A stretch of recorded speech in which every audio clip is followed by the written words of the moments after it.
what's cracking? How are you doing today? Hope this video finds you doing well. Hope you're sitting on top of the world, man. Hope you're just sitting pretty. If this is the first time you've watched one of my videos, my name's Ricky Dye, and I went to prison when I was 15 years old, and I didn't get out till I was 35, almost 36.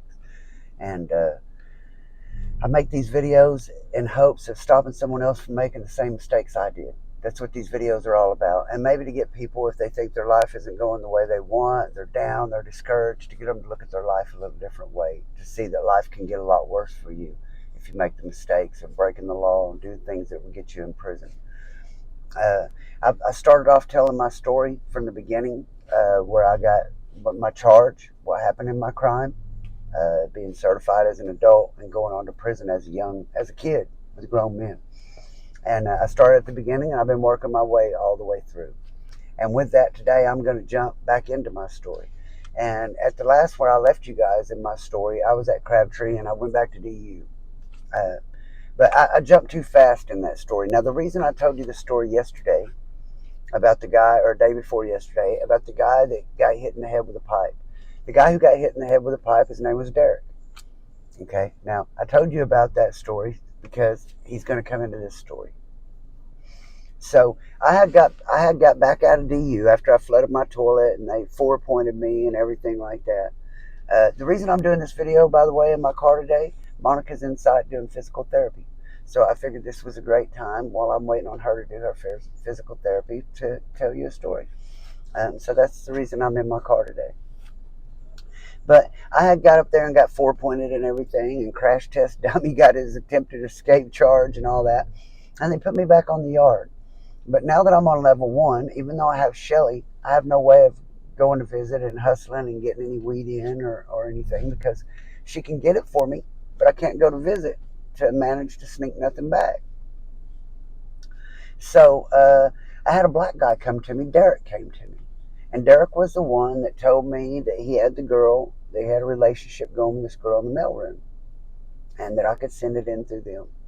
I had to make sure before I told you that story that if that has to be over 10 years ago for me to tell you that story, they could file charges on me still for mail fraud. But so I'm having Shelly fix up these manila envelopes, and the thing is, there's a black dude named Meat.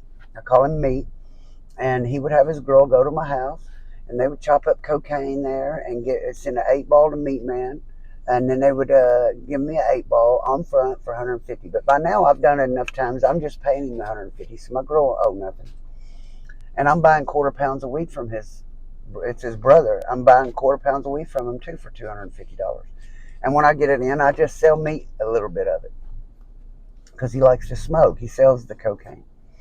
Now, none of this stuff is good. Remember, I'm telling you stories about when I was in prison years ago. I'm not the same guy now, so don't think, oh man, I thought this guy's trying to help people. I'm unsubscribed. The stories are entertaining. I'm telling you things that happen in prison. This is a medium security prison, and I was there, and it was happening with me. I'm the one in the middle of it. It's not a story I know about someone else. So Derek is having me send these manila envelopes full of this cocaine and this weed. I just have it mailed in. It's addressed to the prison. It has no one's name on it. It's just addressed to the prison. And on the back of it has a magic marker. She put a big red X so that he would know that was it. And when it gets there, she turns her head, and Derek gets it out and brings it to me. Now, there was there was 3 people that worked up there in the mailroom. Derek was just one. So now these other guys see what Derek's doing. They've peeped him. They've seen him doing it. One of them is a black dude. Now, the other dude is a UAB. He's an Aryan, and he just got there from McAllister. Now, he comes to me and tells me that I don't need to be doing it through the black guys. If I'm going to do it, I'm a white guy. The white guys need to be the ones getting it in. I can send it through the same way, and he'll grab it. That he's got it set up where he can do the same thing. She's not going to say nothing because he's keeping his mouth shut about them having sex and stuff, which he wouldn't tell on him anyway. But I guess one way or another, he's got the agreement with her that he can do the same thing that Derek's doing. She'll turn her head for him too.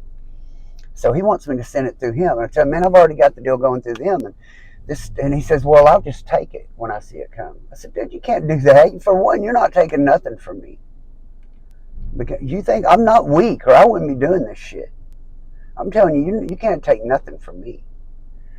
And I said, but for two, that's not just my package. Okay? I said, that stuff belongs to these black dudes over here too. And he says, all right, man, well, you need to do it through me, though. And I said, well, man, I've already got some shit on the way through them. I said, but me and you, we can hook something up. We can do something. I'll send a small package. And when you see that you can do it, then maybe I'll send something bigger. So he says, cool. So this package comes in. The next package that comes in, I tell Derek, I know it's here. Okay? I know for a fact it's here. It was delivered today. And he goes up there and he says, man, it ain't there. I said, yes, it is, man. I know it's there. And goes back up there. I said, hey, Paul, have you seen a package up there today? Have you seen one come through with a red X on it? He said, yeah, man, I saw one. It was up there. I thought about grabbing that motherfucker, but I didn't, man. I let it go just like I told you I would. So I go back and I said, Derek, that motherfucker's up there, dude. I know it's up there. Paul saw it. It's up there. You need to go get it. Goes back up there, dude, it's not there. So now Paul tells me he saw the fucking package. Excuse my language. I'm sorry for saying that, but I can't edit my videos. Paul tells me he saw the package. He knows that it was up there. And then Derek's telling me it's not there. So now, Meat Man, remember, he's a Crip. He don't like these Aryans. And the Aryans don't like them. They don't do no business because they can't get along. It'll end up being all that war. But I grew up in here. Like, I grew up around, I was raised by gangsters and killers. So I run around with the UABs and I run around with the blacks. I'm like that middleman, you know, that goes between. If you see something about to go down between them, a lot of times they'll pull me up and have me go do some talking to try to get it squashed because I get along with both of them very well because I was raised in prison. Been there since I was a kid. So both sides love me. Okay, so I can get away with things that most people can't. It's just a simple truth. And anyone in there will tell you. When you live in a little bitty small town for 20, 30 years of your life, everybody in that town knows each other. Well, imagine being in a little place the size of a college campus you can't leave. And on top of that, I was always the one figuring out a way to get drugs and stuff in. So everyone knew me. Everyone dealt with me.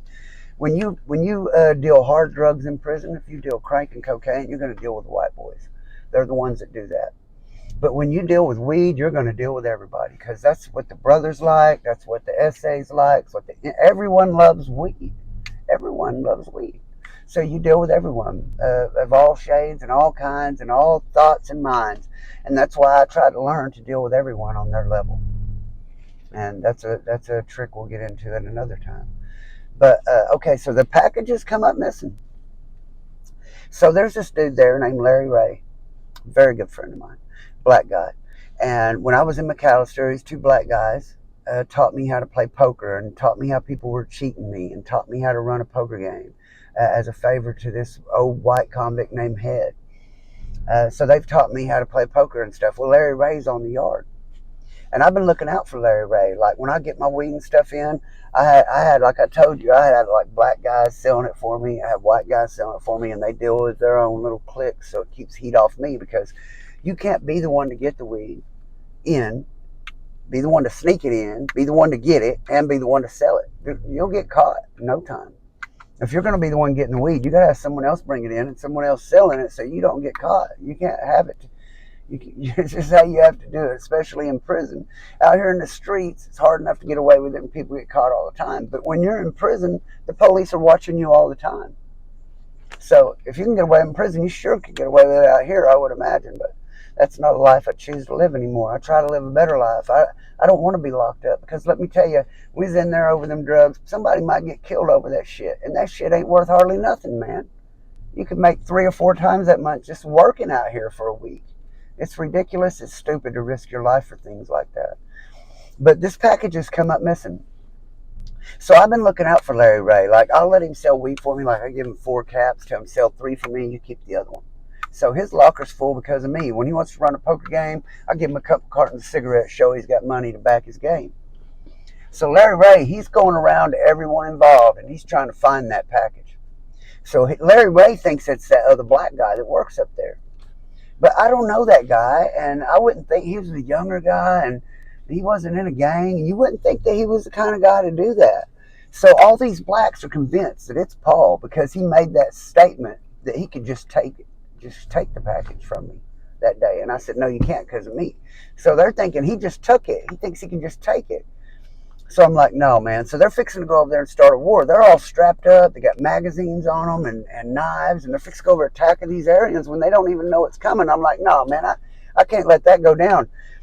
You know, I can't be on the side of the blacks against the whites. I can't do that, man. I can't do that. Let me go deal with the whites. I'll go see if the whites have got it. If they've got it, I'll get it back. So I go over there and say, Paul, look here, man. I need to know the God's honest truth. So all them black dudes over there, they're over there strapped up. All them Crips over there strapped up right now. They're going to come over and get at y'all, man. I said, you think they won't, but they will. There'll be war on this yard today if you've got that package. Just give it back, dude. I'll look out for you. If you've messed with it, just give it back, dude. I told you, me and you could do something. If you said, I don't have it, Ricky Guy. I said, man, you give me your word, Paul. And he said, dude, I put that on my fucking bolts. And that was it. That's his tattoo, his UAB, his bolts on his neck. And when he said that, I knew he wasn't lying. So I went back and I told him, meeting him, I said, man, the white boys don't have it, dude. I give you my word, the white boys don't have it. He put it on his bolts. And when I said that, they knew he didn't have it. They knew he wouldn't say that. So everyone turned on that other dude. And Larry Ray was like, look, man, if we all run over there and start killing that dude, let me go try to get the package back. So Larry went over there and said, man, these dudes are fixing to come over here and slaughter you, dude. We know Derek didn't get it. Derek was part of it. The white boy put it on his bolts. We know he don't got it. They finna come over here and kill you, man. Where's the package? Dude pulled it out from underneath his mattress and gave it up. So Larry kept that dude from getting killed. And what was it all over? It was 2 ounces of weed and an 8-ball cocaine. On the streets, see, I could buy 2 ounces today for $120. 8-ball cocaine for $100, so $220. I was about to get this guy killed. And about to get these guys some more time, maybe a riot on the yard. So as soon as Larry gets the package back, he comes and gives it to me.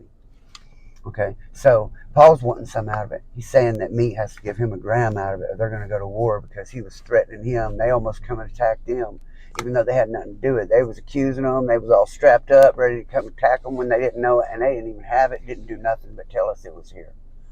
And Paul was completely in the right. So Meat Man won't agree to give him anything. But Meat Man gave Larry Ray a gram out of it, and I gave Larry Ray a half ounce for going and getting the shit and keeping the shit from going down. So Larry Ray, he's going to go and take half a gram out of his gram and cut the other half a gram with baking soda so that he can give that as a whole gram to Paul and still keep half a gram for himself. And he says, Meat Man sent you this.